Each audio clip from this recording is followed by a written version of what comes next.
Welcome back to the worship tutorial series. My name is Zack. I'm the youth and worship coordinator at Oostburg Christian Reformed Church. Glad you're back.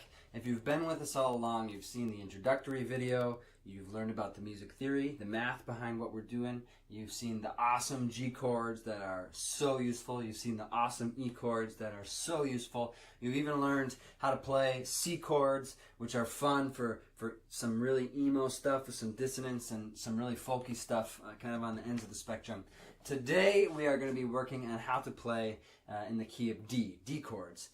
And so these, again, really fun, really simple. The first thing we want to do, just like we've been doing all series, is find the first and the fifth of the chord. Now, in the D chords, it's the same as what we did for the key of C, where in the key of C it was the C here, and it was this G here. And we're going to slide everything up 2 frets. Now, the way I like to play it is to pretty much keep this first string muted the entire time. So I've got my ring finger on the 3rd fret of the 2nd string. I've got my pointer finger on the 2nd fret of the 3rd string, and I'm muting this 1st string. So we'll start with the D chord. So if we've got our fingers in place there, that's all we have to do, because we just add an open 4th string.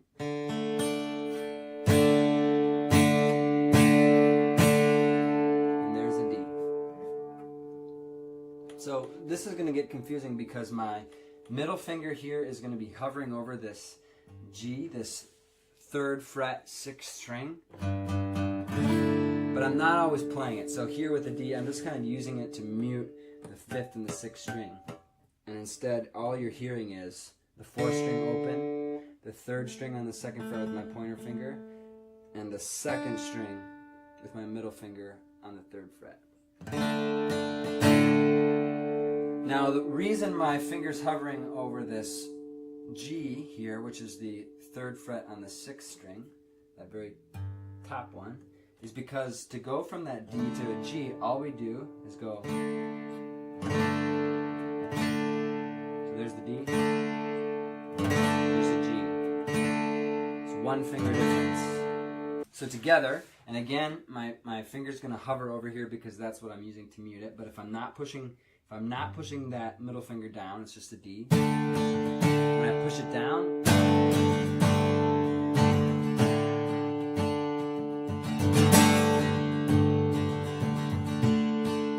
not down, down. So the only difference between the D and the G is this 1 finger, the middle finger down on the 3rd fret of the 6th string. The next chord we need to know is an A.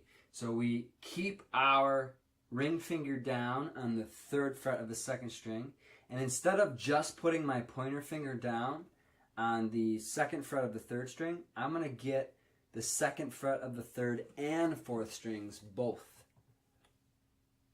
So I'm covering both the 2nd fret there of the 4th string and the 2nd fret there of the 3rd string, both with my pointer finger.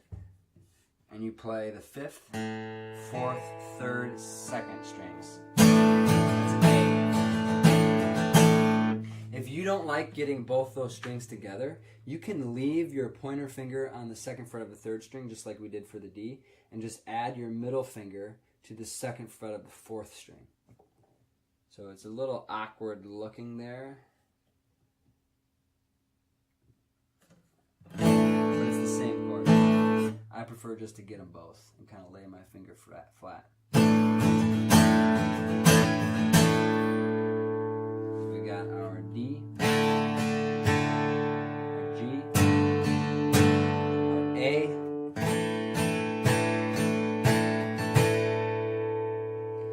the last chord we need to know is a B minor. So just as we've been doing this entire time, we've got a ring finger down on the 3rd fret of the 2nd string, but we're going to move our pointer finger to the 2nd fret of the 5th string.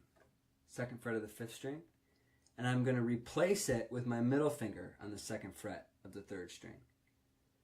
You can also, if you want, put your pinky down on the 4th fret on the 4th string. So it looks something like this.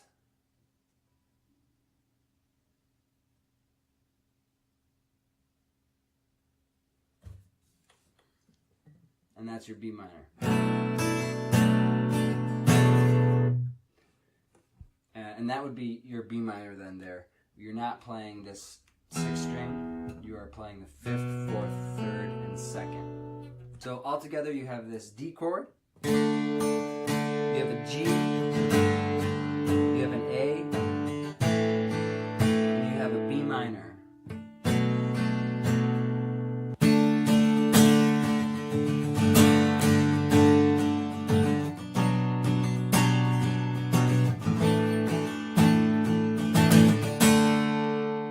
The 5th chord that comes up occasionally that you're going to want to learn is an E minor.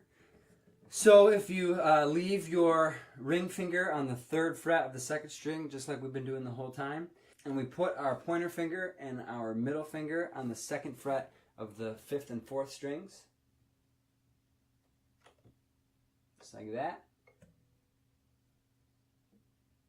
that's our E minor, and we can play this 6th string now. So these are the chords we like to use for a song like In Christ Alone. The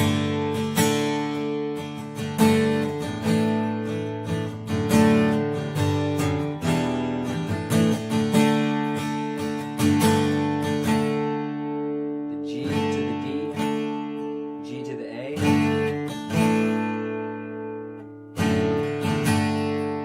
E minor, A. These ones are a little bit more difficult, so there won't be a sort of extended version for more advanced players. If you're a beginner, we're starting to get into some of the tough stuff, so don't worry about it. These are difficult or more difficult chords to play. Advanced players, this is something to add to your repertoire to have for a little bit more variety in what you play. Beginners, maybe this isn't something you need quite yet, but if you have really mastered all the other stuff, this is something that will be fun for you to work on.